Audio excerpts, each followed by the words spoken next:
माझ्या विश्वबंधू भगिनीनो, आज गुरुपौर्णिमा. गुरुर्ब्रह्मा गुरुर्विष्णू गुरुर्देवो महेश्वरा, गुरु साक्षात परब्रह्म, तस्मै श्री गुरुवे नमः. हे गुरुचं स्थान उच्च पातळीवर अध्यात्मात मानले गेलेलं आहे. म्हणून जीवनात उभा राहण्यासाठी जे जे आपल्याला मार्गदर्शन करतात ते सगळे आपले गुरु असतात. पहिला गुरु म्हणजे आई आणि बाप. हे जन्म फिरुनी आई येईन मी तुझ्या पोटी, कोटी ठरून देवा एक असंच मोठी. माधव जुलेंनं प्रेमस्वरूप आई या कवितेत सुद्धा सांगितलेलं आहे. बापाबद्दल अनेक चित्रपटही आता येत आहेत. बाप हा आपल्या संसाराचा अर्थ करण्याचा महान कणा असतो.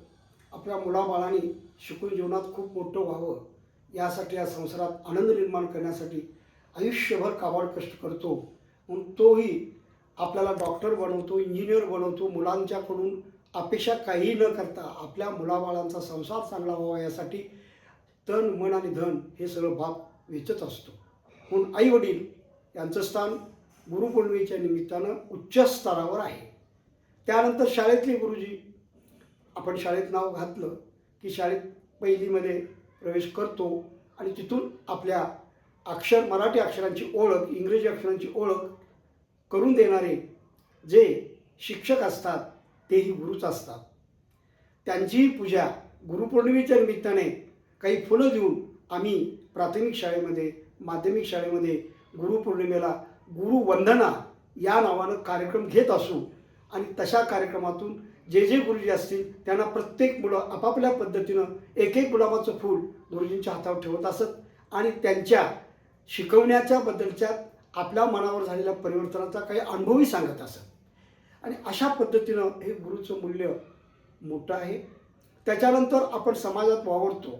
त्या सामाजिक बांधिलकीचा स्वीकार करून काही समाजसेवकही आपल्याला मार्गदर्शन करत असतात. आणि योग्य मार्गदर्शनाच्या दिशेनं संसारातील सुखदुःख कमी करण्याचा त्यांचा प्रामाणिक प्रयत्न असतो. त्या दृष्टीनं धाडसानं ते आपल्याला काही मार्गदर्शन करत असतात. ते सामाजिक बांधिलकीचा स्वीकार करणारे समाजसेवक, हे राजकीय आमदार, खासदार हे सुद्धा गुरुच आहे. पंतप्रधान, मुख्यमंत्री, उपमुख्यमंत्री हे सुद्धा गुरुच आहे. संपूर्ण राज्य आणि संपूर्ण देश आणि सगळ्या देशाच्या कुटुंबात सर्वांना आनंद देण्यासाठी घटनेच्या चाकुरीतनं त्यांनी चांगले निर्णय घेऊन आपलं जीवन फुलवलेलं असतं. म्हणून त्यांच्याही गुरुवंदनेमध्ये पूजा होणं आवश्यक आहे.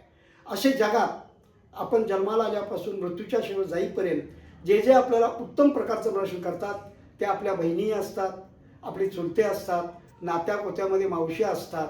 आणि अशाच प्रकारे समाजात शेजारी पाजारी लोक चांगले असतात, तेही उत्तम प्रकारचं मार्गदर्शन करतात आणि तेही आपले गुरुच असतात. जीवनामध्ये संकट काळात पुढे येतात आणि मार्ग दाखवतात, तेही गुरुच असतात. म्हणून गुरुवंदना या कार्यक्रमाच्या निमित्तानं ही गुरुपौर्णिमा या ठिकाणी आज साजरी होत आहे. संपूर्ण भारतभर आणि महाराष्ट्रभर गुरुंना वंदन करणारे कार्यक्रम घेतले जात आहेत. ज्ञानेश्वर माऊली जगाची गुरु आहेत, तुकाराम महाराज जगाचे गुरु आहेत आणि ह्या आध्यात्मिक गुरूंची सुद्धा पूजा करणारे आम्ही तुम्ही आहोत. त्यांच्या मार्गदर्शनाने, त्यांच्या ग्रंथातील अनेक जीवनातले अनुभव आपल्याला कळतात आणि आपण आपल्या संसारी जीवनातून सुखाचा मार्ग शोधत असतानाच आपल्याला आनंदी हास्य आणि समाधानी वृत्ती प्राप्त करण्यासाठी आई थोर तुझे उपकार असेही काही कवी म्हणत आहेत. त्याचबरोबर आईवडिलांचीही पूजा करा आणि जगातल्या सगळ्या गुरूंचं वंदन करून त्यांचा आशीर्वाद आपण घ्या. आणि सगळ्या जगातल्या तरुण पिढीनं गुरुवंदनेच्या निमित्तानं वडीलधाऱ्या माणसांचा आदर करणारे संस्कार ज्या कुटुंबात असतात तिथं गुरुवंदनाचा कार्यक्रम होतच असतो कुटुंबात. आणि अशा पद्धतीनं सकाळपासून मी शिक्षक म्हणून जगलो आणि शिक्षक म्हणून जगल्यानंतर आजही मला सकाळपासून किमान 100-150 फोन माझे साधारणपणे मलाच ते ओळखतात, मी त्यांना आता ओळखू शकत नाही असे माझे जवळपास 65 पासून 52-55 वर्षापासूनच्या विद्यार्थ्यांचे फोन आले. फोनवर माझ्याशी काही बोलले आणि त्यांचं ते ऐकून माझ्यातली कृतज्ञता न राहता कृतज्ञता व्यक्त करावी असं मला वाटलं. म्हणून गुरुवंदनेच्या निमित्तानं ज्ञात अज्ञात माझी ओळख ज्यांना आहे आणि माझ्या विचारानं ज्यांना काही फरक पडलेला असेल, ज्ञान मिळालं असेल, त्याचा काही संसारात उपयोग झाला असेल तर त्यांची कुटुंब आणखी वृद्धिवंत होऊ देत, ज्ञानाचे महासागरानं सगळी घरं आमच्या देशातली भरून जाऊ देत, अज्ञान झाकून ज्ञान उघडं करू देत आणि जीवनाचा सुखी मार्ग प्राप्त करून आनंदी जीवनात गुरुच्या आशीर्वादानं जगू देत.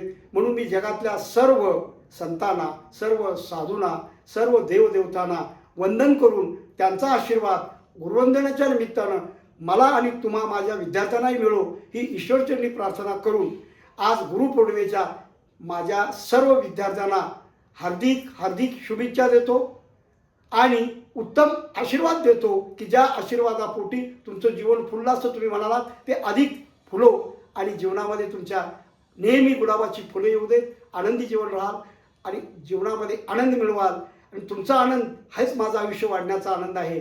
आणि म्हणून मला आज हे आपल्याला सांगावं असं वाटतं की तुम्ही माझं स्मरण करता आणि मला जाणीव फोन करून मला गुरुजी पेशातल्या अनुभवातनं काही जागवता.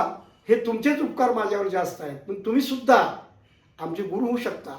आता आपण समवयस जवळपास आलो, त्यामुळं तुमच्या मुलाबाळांच्यावर तुम्ही चांगले संस्कार करून त्यांना आपली सगळ्या गुरूंची ओळख करून द्या आणि जीवनात गुरुवंदनाच्या कार्यक्रमाला त्यांच्या हातात एक गुलाबाचं फुल ठेवून तुला आवडणाऱ्या गुरुजीला ते फुल दे, त्यांच्या पायाला नतमस्तक होऊन नमस्कार कर आणि आशीर्वाद घे अशा सूचना करा. या संस्कारातनं सुद्धा गुरुचं मूल्य वाढेल आणि गुरु म्हणजे काय हे आपल्या मुलांनाही कळायला लागेल आणि देशात सुख समृद्धी येईल आणि गुरुच्या आशीर्वादानं आमचा देश जगात महासत्ता बनेल. धन्यवाद. शुभरात्री, शुभ सकाळ.